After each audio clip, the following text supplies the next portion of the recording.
Oke, udah recording ya. Oke, langsung saja mulai.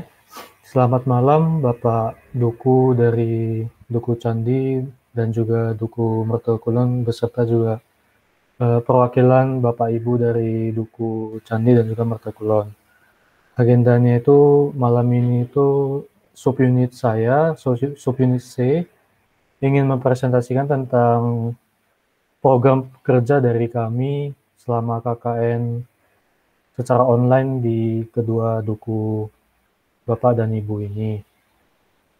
Harapannya nanti dari kami itu ada kritik dan juga saran dari Bapak dan juga Ibu agar programnya itu dapat di mungkin diperbaiki dan atau juga dilanjutkan dengan lebih baik gitu harapannya.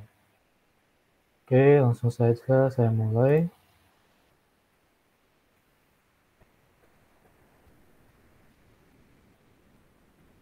Ini udah terlihat belum ya layar saya? Siapapun? Sudah terlihat. Oke, langsung saja saya mulai. Ini merupakan salah satu dari program kerja saya. Sebelumnya nama saya Filbert. Oke, ini merupakan judul dari program kerja saya, yaitu edukasi tentang lubang resapan biopori untuk meningkatkan produktivitas lahan kering. Sebelumnya itu apa itu biopori? Biopori itu biasa juga disebut dengan lubang resapan biopori, merupakan lubang yang dibuat tegak lurus ke dalam tanah. Lubang tersebut kemudian diisi dengan sampah organik yang memiliki fungsi sebagai makanan makhluk hidup yang ada di tanah, seperti cacing dan juga akar tumbuhan.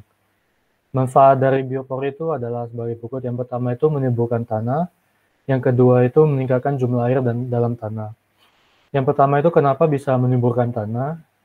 Hal ini disebabkan karena pada saat kita memasukkan sampah organik ke dalam lubang akan terjadi proses biologis yang mengubah sampah itu menjadi pupuk kompos. Dalam hal ini sampah tersebut itu merupakan sampah organik. Dengan terbentuknya pupuk kompos ini di dalam lubang, maka tanah juga akan menjadi lebih subur. Yang kedua, meningkatkan jumlah air dalam tanah.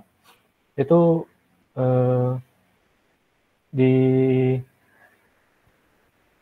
karena adanya toron-toron kecil yang dibuat oleh cacing tanah akan meningkatkan luas permukaan tanah. Hal ini tentu akan membuat kapasitas tanah untuk menampung air menjadi meningkat. Oke, selanjutnya langkah-langkah membuat lubang resapan biopori ini. Yang pertama itu tentukan lokasi untuk membuat biopori, yaitu pada tempat terbuka. Pada tempat terbuka itu artinya bisa terkena langsung ke mungkin hujan dan juga sinar matahari. Setelah itu siram tanah yang akan dijadikan tempat pembuatan biopori dengan air agar tanah menjadi lunak dan mudah untuk dilubangi. Kemudian lubangi tanah dengan menggunakan bor tanah. Bor tanah itu contohnya pada gambar di bagian kiri ini. Dan diusahakan itu arahnya tegak lurus kepada tanah. Kemudian dibuatlah lubang dengan kedalaman kurang lebih 1 meter dengan diameternya itu 10 hingga 30 cm. Kemudian setelah itu lapisi lubang dengan menggunakan pipa PVC seperti gambar yang di samping ini. PVC ini sudah dilubangi seperti gambar. Pastikan semua ukurannya itu sama dengan ukuran dari lubang yang dibuat sebelumnya. Kemudian isi lubang dengan sampah organik seperti daun, rumput, kulit, buah-buahan, dan juga sampah berasal dari tanaman lainnya. Setelah itu tutup lubang menggunakan kawat besi atau bisa juga menggunakan tutup PVC ini, biasanya juga sudah tersedia pada saat membeli PVC ini. Oke, lanjutnya. Bagaimana cara merawat biopori? Nah, lubang resapan ini juga harus kita rawat agar kualitasnya itu dapat berfungsi dengan baik. Nah, yang pertama itu kita perlu mengisi lubang biopori dengan sampah organik secara bertahap setiap 5 hari sekali, sampai lubang terisi penuh dengan sampah. Kemudian lubang resapan biopori yang sudah terisi penuh dengan sampah dapat kita biarkan selama 3 bulan, agar sampahnya itu nanti dapat menjadi kompos. Setelah itu, angkat sampah setelah 3 bulan, angkat kompos yang sudah jadi dari lubang biopori dan juga siap diisi dengan sampah yang baru.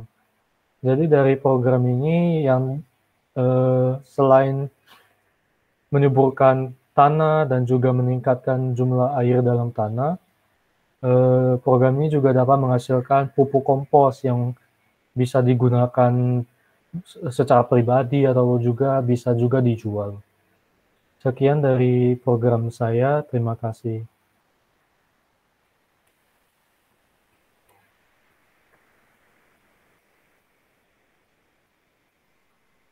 Selanjutnya akan saya lanjutkan untuk program selanjutnya.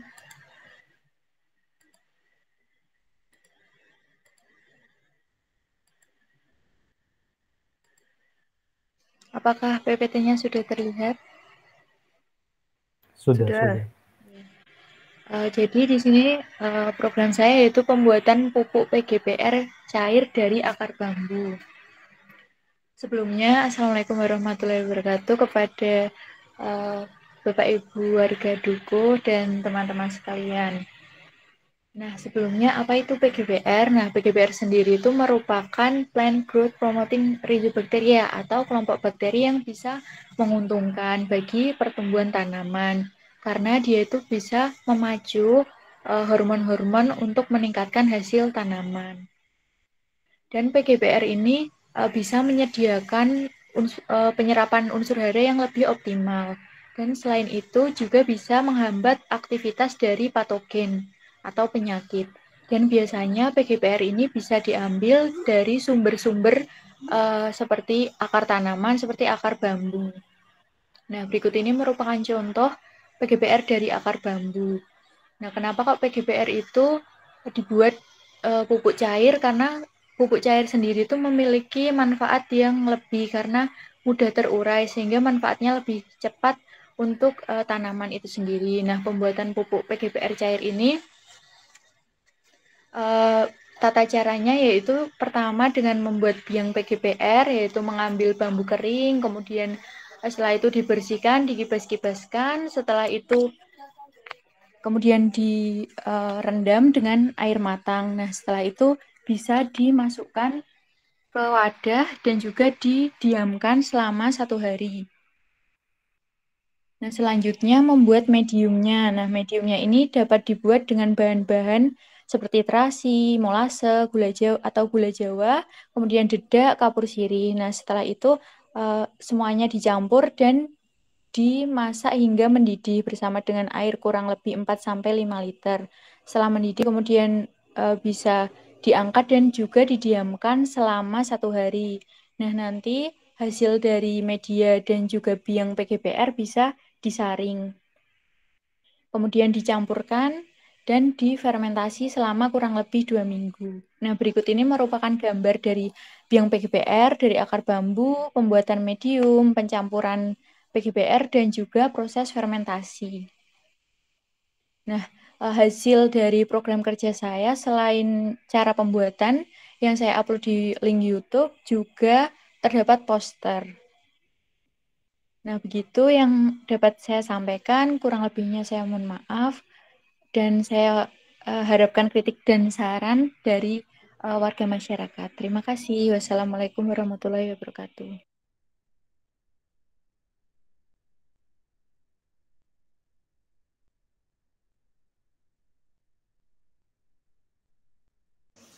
Baik, selanjutnya akan saya lanjutkan.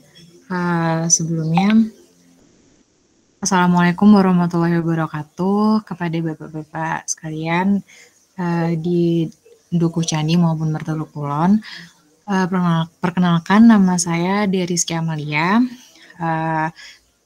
Pada malam hari ini saya ingin mempresentasikan mengenai salah satu program kerja saya, yaitu berkaitan dengan bahaya kecanduan game online gitu. Sebelumnya saya izin untuk share screen.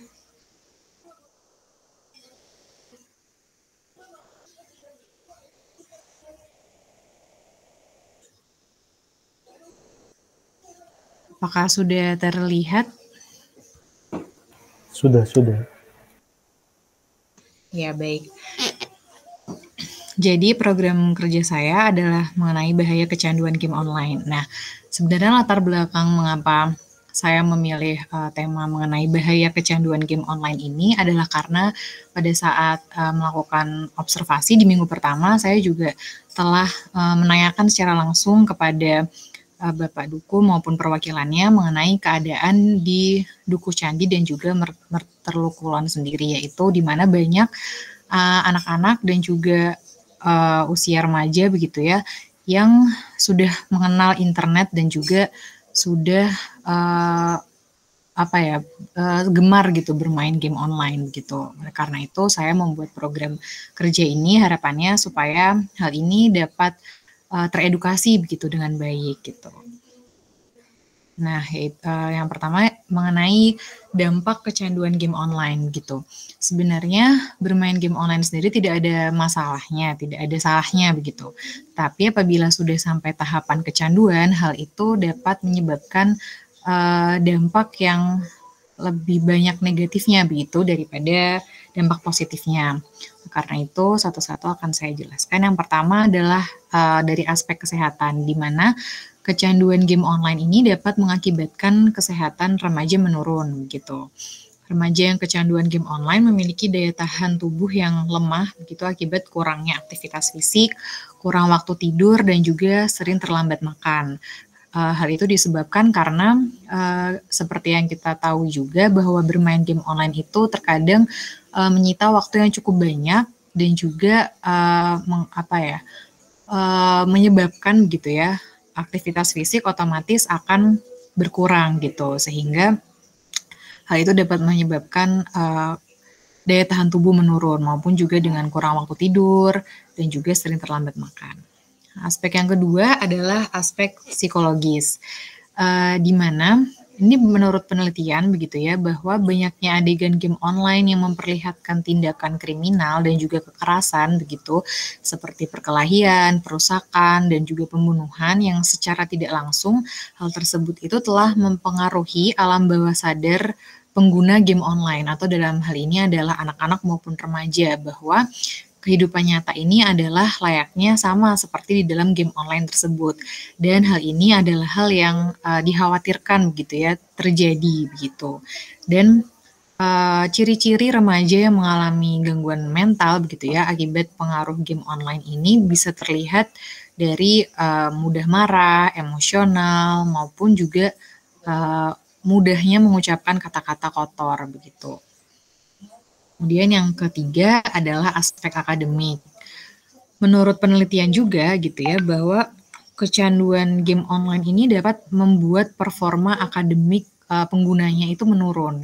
Karena waktu luang yang seharusnya sangat ideal untuk misalkan mempelajari pelajaran di sekolah begitu justru lebih sering digunakan untuk menyelesaikan misalkan ada misi begitu ya di dalam game online tersebut.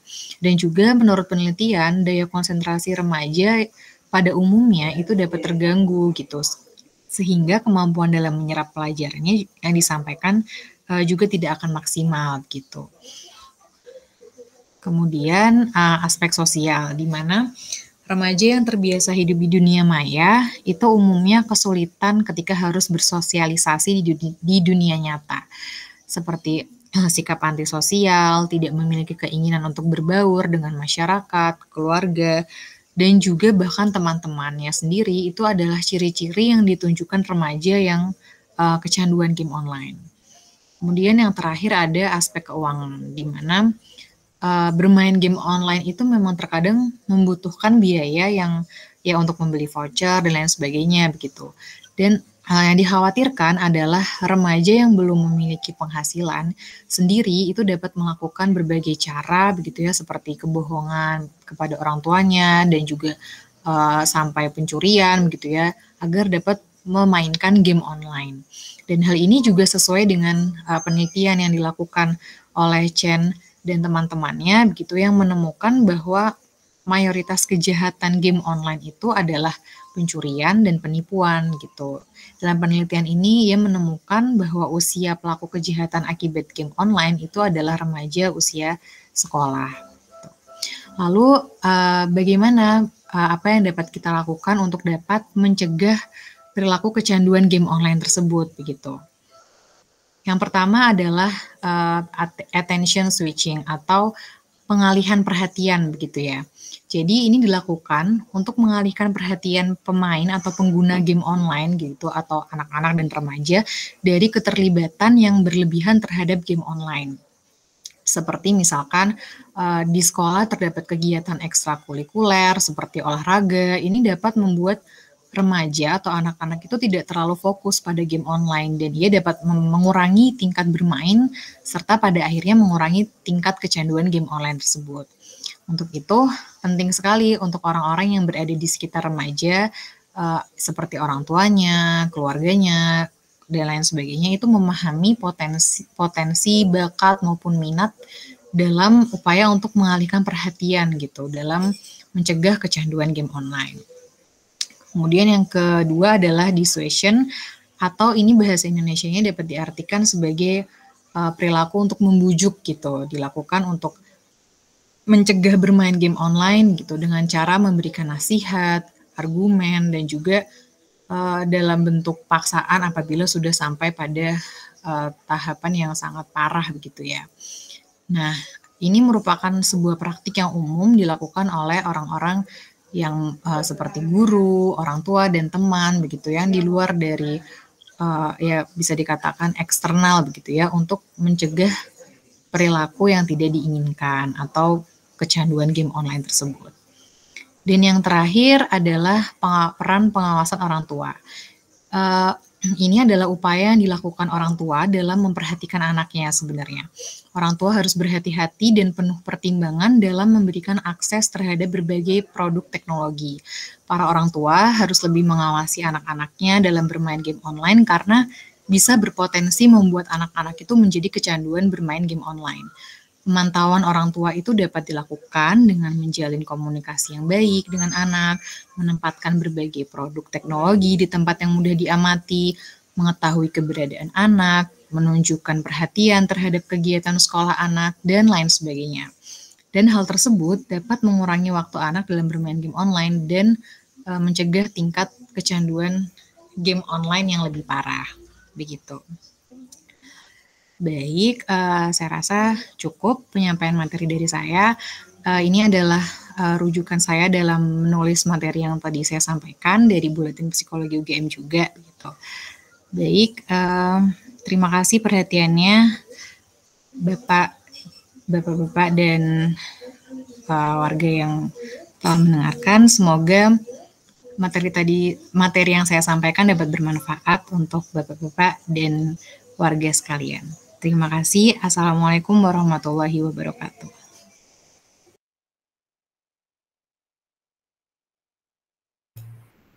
Baik, selanjutnya saya lanjutkan dengan penyampaian materi program saya. Sebelumnya saya izin share screen dulu.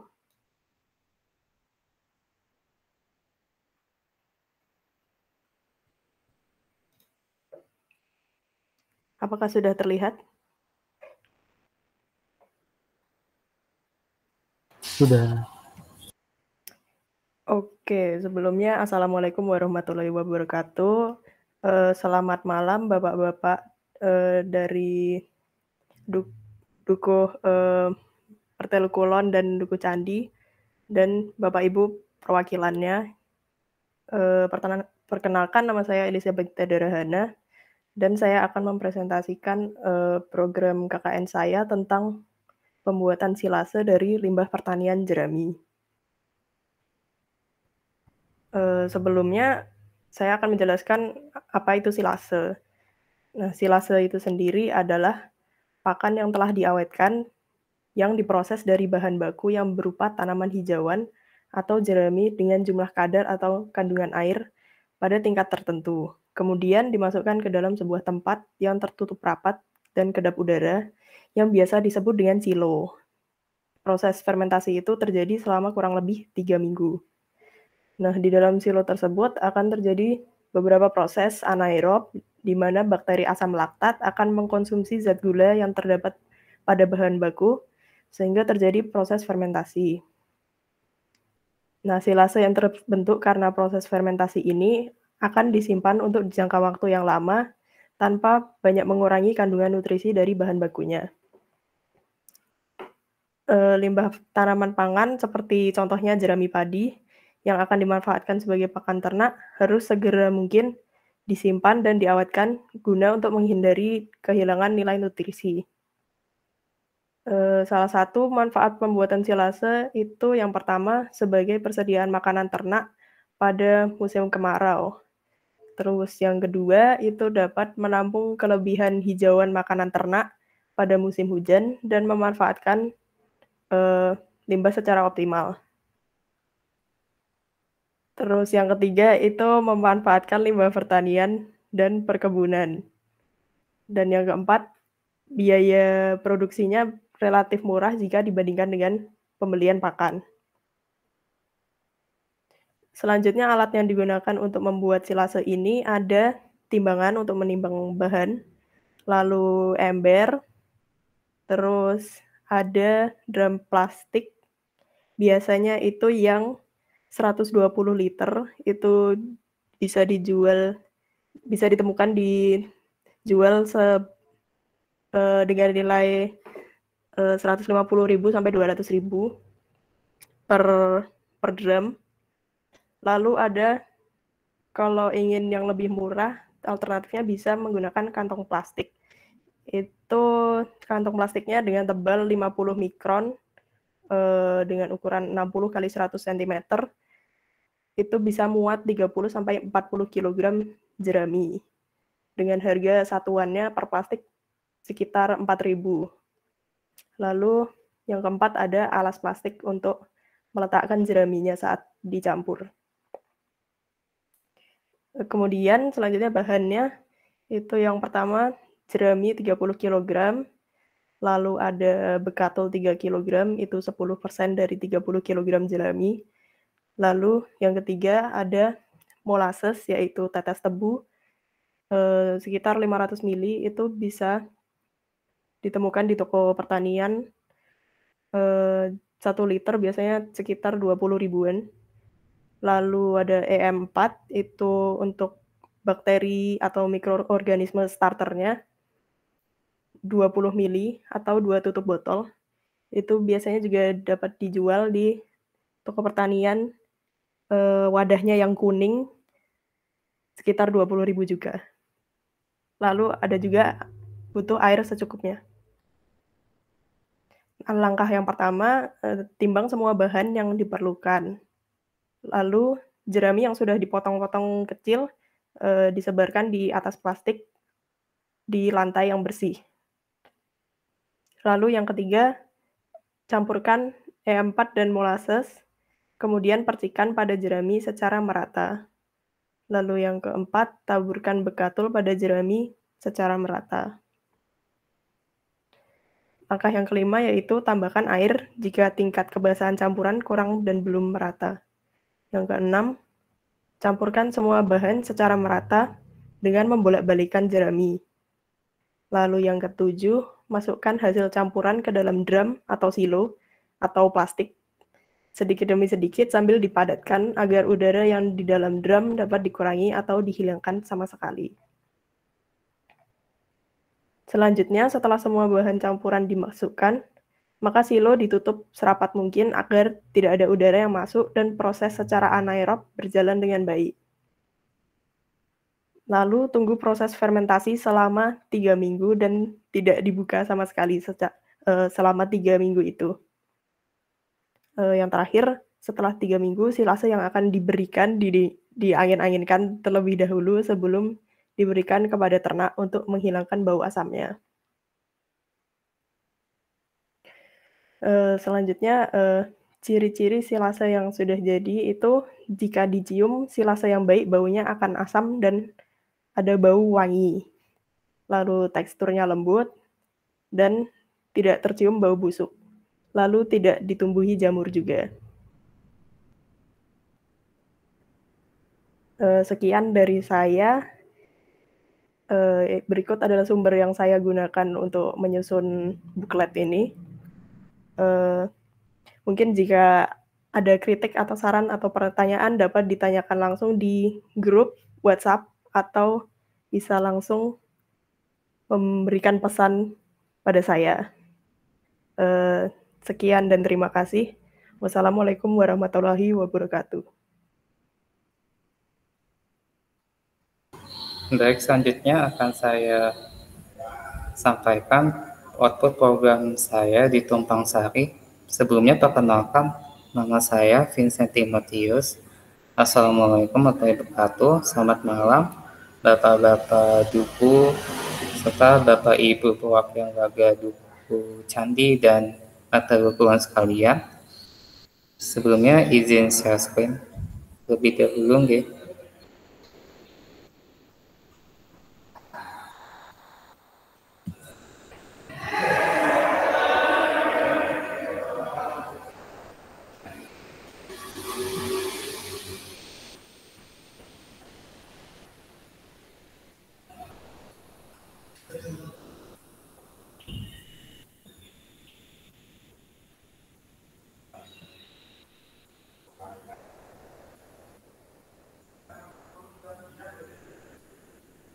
Sebelumnya share screen saya apakah sudah terlihat?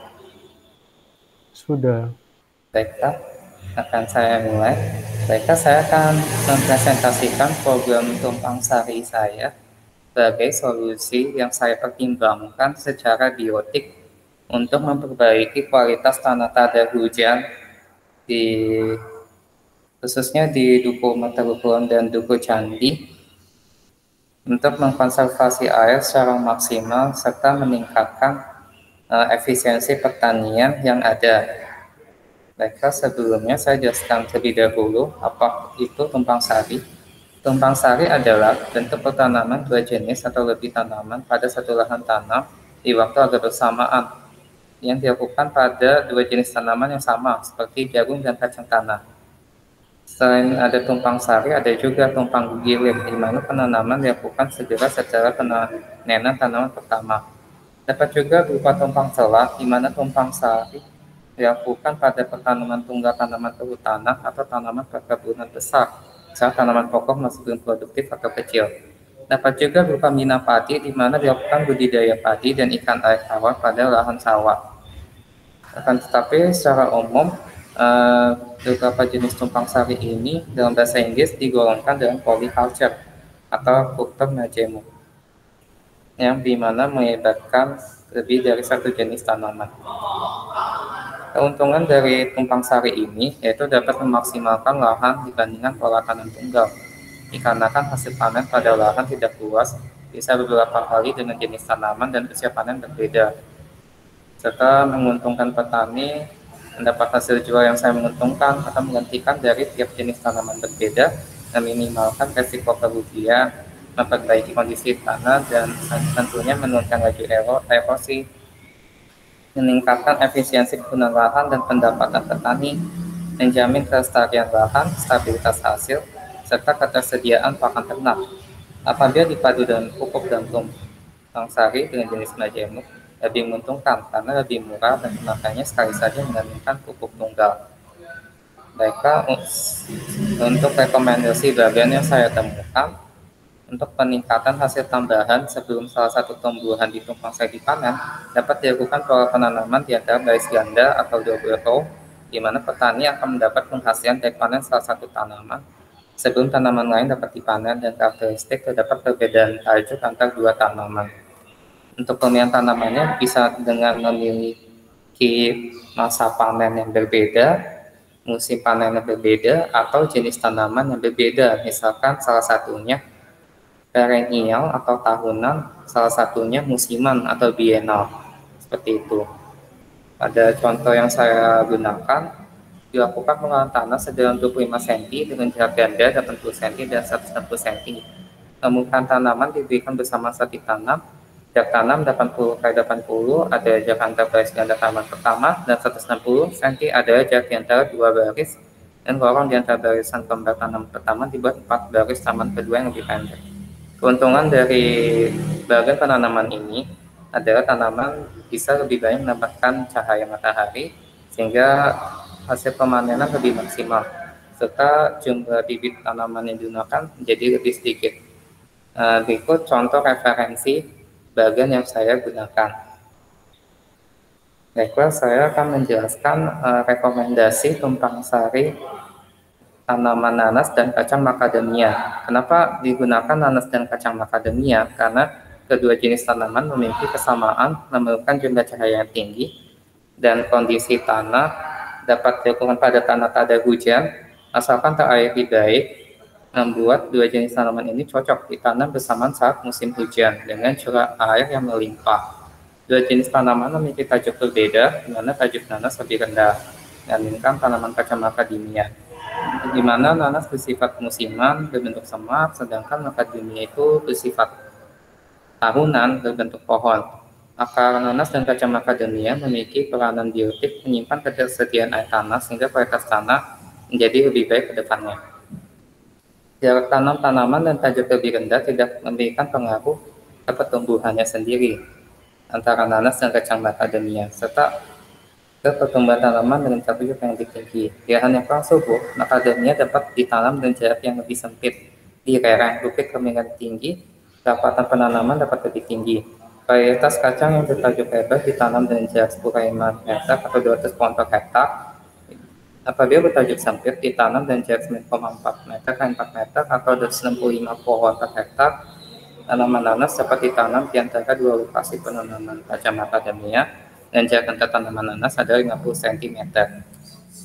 Manfaat dari tumpang sari ini adalah dapat dihambatnya pertumbuhan rumput liar dikarenakan penggunaan lahan yang lebih efisien dibandingkan penanaman tunggal.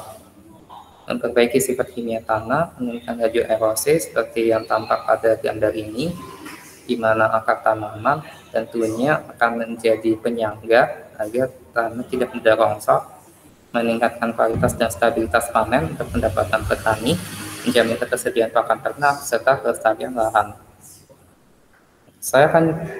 Kemudian saya akan jelaskan manfaat masing-masing tanaman. Untuk tanaman kacang macadamia secara umum dapat tumbuh lama sebagai penahan air, membuat kualitas lahan tidak lagi kritis. Apabila ditanam tumpang sari, dapat tumbuh baik di ketinggian di atas 600 meter DPL. Tanaman ini dapat berbuah setelah 5-6 tahun dengan harga biji yang mahal, kadar lemak tinggi, cocok untuk pangan sehingga memiliki potensi keekonomian juga, dan produksi rata-rata satu pohon 20-25 kg per tahun dengan harga di atas 50.000 sampai 500.000. Tanaman kacang ini dapat memberikan unsur pertumbuhan nitrogen dan bantu perkembangan bakteri baik untuk pertumbuhan tanaman lainnya. Dedaunan tanaman ini tentunya juga dapat dimanfaatkan untuk pakan ternak. Selanjutnya saya akan jelaskan manfaat tanaman nanas secara umum. Di sini saya menggunakan nanas karena saya sudah melakukan konsultasi dengan perwakilan warga Duku Candi dan Mataru Kulon bahwa nanas adalah salah satu komoditas lokal yang umum ditanam karena cocok di kondisi tanah tak ada hujan. Secara umum, manfaat nanas adalah sebagai anti-inflamasi di ranah kesehatan karena mengandung enzim bromelain serta suplemen kesehatan mengandung mangan, antioksidan, vitamin C dan B1. Dari batang dedaunannya dapat diolah menjadi kertas dan baju karena mengandung serat yang tinggi. Atau ditanam bersamaan dengan tanaman macadamia yang merupakan jenis kacang-kacangan dapat menurunkan penyakit akar pada nanas yang kadang-kadang dapat terjadi. Selanjutnya saya akan menjelaskan syarat menanam nanas madu, yaitu ditanam di suhu 23-32 derajat Celcius dengan cahaya matahari 33-71%. Lahan yang baik untuk ditanam adalah tanah yang gembur atau tanah berlempung pasir, mengandung banyak unsur hara, dapat dibantu dengan pemupukan dengan drainase air yang baik tentunya dari suplai air hujan, serta pH tanah 4,5-5,5 dapat diseimbangkan dengan penghapuran kalsit, tiago, dan dolomit. Cara menanam nanas madu sendiri seperti ini. Saya akan mengajarkan cara menanam nanas madu secara vegetatif, tidak mulai perkawinan, secara generatif, perkawinan bunga, karena itu makan waktu yang lama. Secara vegetatif memiliki keuntungan yaitu sifat tanaman anakan itu sama seperti induknya, serta dapat dilakukan dalam waktu yang pendek, menghasilkan anakan yang banyak. Pembibitan nanas dapat secara tunas pangkal batang dari buah nanas madu yang didapatkan di pedagang tepi jalan Yogyakarta. Pertama, dilakukan pemutaran daun pada bagian atas nanas untuk dilepas dengan berlawanan dengan tubuh buah nanas. Selanjutnya, melepas beberapa helai daun di bagian bawah hingga batang nanas terbuka, lalu dibalik dan dibiarkan mengering hingga 1 minggu. Selanjutnya dicari wadah dengan mulut cukup lebar untuk dimasukkan batang nanas agar dapat tersanggah dan terendam tetapi tidak seluruhnya. Setelah itu beberapa tusuk gigi ditusukkan berseberangan satu sama lain cukup dalam dekat batang bagian atas. Selanjutnya batang direndam dalam air dan wadah, kemudian wadah diletakkan di area banyak sinar matahari dan ditunggu hingga muncul akar. Apabila dimungkinkan, air rendaman dapat ditunggu selama beberapa hari untuk menghindari pertumbuhan jamur. Sebelumnya air rendaman dapat juga disemprot dengan cairan fungisida untuk mencegah pertumbuhan jamur. Cara pembibitan dapat dilakukan alat penanaman, dilakukan di awal musim penghujan. Yang pertama, lubang tanam dibuat 30x30 cm dimensinya, lalu dilanjutkan dengan penanaman bibit sampai 3-5 cm, karena bagian pangkal batang tertimbun tanah. Dengan setiap lubang tanam ditanam 1 bibit. Setelah itu tanah dipadatkan sekitar pangkal bibit, lalu dilakukan penyiraman hingga tanah lembab. Perawatan nanas itu berupa penggantian tanaman yang mati, penyiaran tanaman gulma, penggemburan tanah, pemupukan, serta penyemprotan insektisida pada tanaman, serta perendaman pangkal bibit sebelum penanaman dengan larutan fungisida. Mohon maaf, maksud saya itu tadi untuk di sini menggunakan air saja, tetapi pangkal tanaman nanasnya itu sebelumnya dapat direndam dengan larutan fungisida. Oke, akan saya lanjutkan. Nanas dapat dipanen di umur 12-18 bulan dengan tangkai buah dipotong dengan pisau, hati-hati dan steril. Periode penanaman dilakukan sekitar 3 kali dalam 3 periode waktu. Selanjutnya saya akan menginfokan cara penanam kacang macadamia. Tentunya dilakukan di ketinggian tanah yang tinggi, 600 mtpl dengan lahan kering, tapi memiliki banyak air tanah serta tidak tergenang. Memiliki tanah vulkanis yang gembur dengan rentang suhu 12-25 derajat Celcius. Agar efek positif tanaman lebih terasa dan perbaikan kualitas tanah, sebaiknya tanaman ini tanam di musim penghujan dengan petani menyiapkan terlebih dahulu lubang tanam dan pupuk. Biji yang matang akan jatuh sendiri dan dapat dipanen. Untuk cara penanaman kacang macadamia sendiri, biji dikecambahkan dan terlebih dahulu dipilih memiliki warna kulit buah hijau kusam, dan biar dikelupas terdapat tempurung keras warna coklat tua dan mengkilap. Ukuran biji diusahakan seragam, diameter 1,5-3 cm. Lalu kulit buah dikelupas dengan pisau atau pemukul dari kayu. Biji tetapi jangan sampai rusak. Lalu bersih dari kulit buah. Kemudian biji dijemur untuk menurunkan kadar air. Digelar pada tampah, lalu dijemur 6-8 jam hingga biji retak. Biji yang telah dijemur dan retak lalu direndam dalam air 10-15 jam agar daging biji mengembang tunas muncul lebih cepat. Biji apabila meletup dapat dijemur kembali. Selanjutnya biji retak dimasukkan dalam media serbuk gergaji, dicampur tanah yang telah dibasahi, lalu disimpan 3-7 hari. Setelah itu biji mulai berkecambah. Ini untuk tahap adaptasi dari biji kacang macadamia percambahan sebelum ditanam di kondisi tanah yang ada di lahan desa seperti itu. Berikut ini adalah posisi penanaman biji, dilakukan miring dengan 2/3 benih terpendam, posisinya seperti ini, jadi tidak tegak lurus, tetapi menyamping ada garis mengakar ke samping seperti ini. Lalu berikut ini adalah kondisi biji yang sudah berkecambah. Kemudian ini adalah kondisi kecambah 3 minggu setelah semai. Kemudian dapat dipindahkan ke pot serbuk gergaji dicampur tanah telah dibasahi. Kemudian ini adalah kondisi tanaman dengan tunas yang sudah tumbuh seperti ini, berwarna kekuningan, dapat dipindahkan dari pot ke lubang tanam di lahan desa. Berikut ini saya akan menyampaikan pola bagian tumpang sari saya. Ini pola bagian untuk pola tanam selang-seling. Di sini digunakan, saya mengambil skala sekitar 1,5 hektar, yaitu 50x50 meter. Di sini diestimasikan macadamia yang diperlukan ada 66 dan nanasnya itu sekitar 500 apabila seluruh lahan yang ada yang digunakan itu ingin dipakai secara maksimal. Di sini dapat dilihat jarak antar kaca macadamia itu sekitar 5 meter. Lalu untuk yang antar nanasnya itu 0,5 meter. Dengan jarak antar macadamia itu adalah 10 meter. Kurang lebih 100 sudah mempertimbangkan. Nah, kaca macadamia akan tumbuh lebih tinggi dibanding nanas sehingga tidak akan menghalangi pencahayaan yang ada. Untuk pola tanam selang-seling ini, kelebihannya adalah dapat memanfaatkan kondisi lahan secara maksimal, serta apabila ada wabah penyakit tanaman, maka semua tanaman nanas itu tidak akan terkena dengan mudah karena polanya itu disebar. Mungkin kelemahannya itu perawatan akan menjadi lebih sulit karena lebih banyak tanaman yang di area lahan itu ditanami oleh kaca macadamia dan nanas. Mungkin seperti itu untuk pola tanam selang-seling. Selanjutnya saya akan jelaskan untuk pola tanam berkumpul. Di sini sama menggunakan jumlah tanaman yang sama juga dan jarak antar tanaman yang mungkin sedikit berbeda, tetapi cukup sama. Di sini untuk antar kaca macadamia itu tetap 10 meter. Lalu untuk antar kaca macadamia dan nanas menjadi 5 meter. Oh iya, dengan untuk satu baris nanas itu bisa sekitar 100.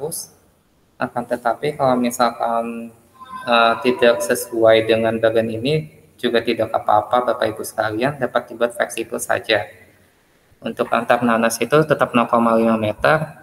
Di sini dapat dilihat untuk antar apabila ada baris dengan 2 baris nanas itu kaca macadamia di bawah dengan nanas itu 4,8 meter, sedang kaca macadamia atas saja 4,7 meter ke nanas.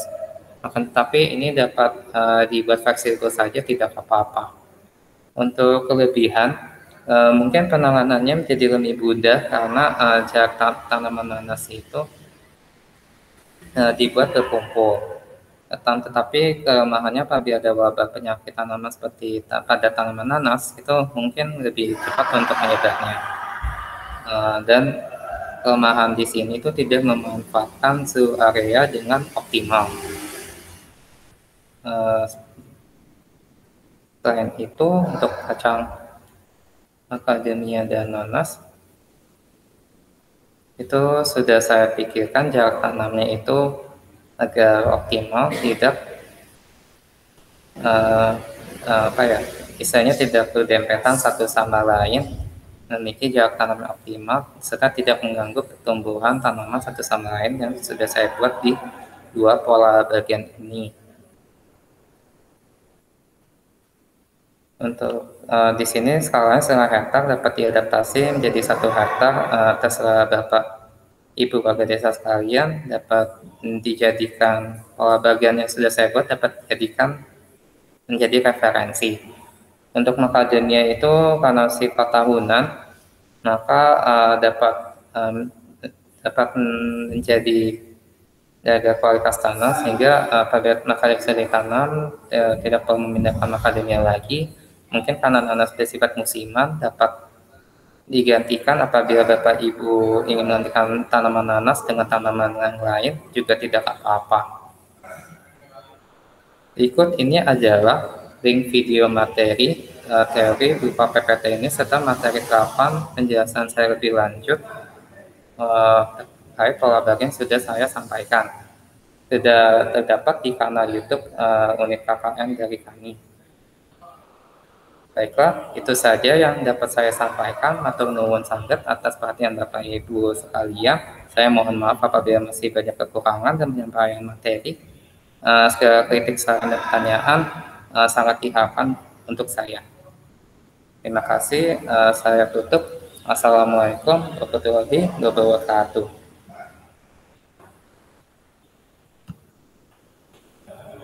Selanjutnya saya serahkan ke Gilbert. Ya, sekian beberapa program dari kami yang sudah kami sampaikan. Apabila Bapak, Ibu dari Duku Candi maupun Duku Mertulu Kulon, baik perwakilannya itu, apabila ada kritik, saran, dan tanggapan yang ingin disampaikan, dapat langsung disampaikan ke grup WhatsApp ataupun mungkin bisa japri ke masing-masing individu yang melaksanakan program. Sekian saja, terima kasih. Selamat malam.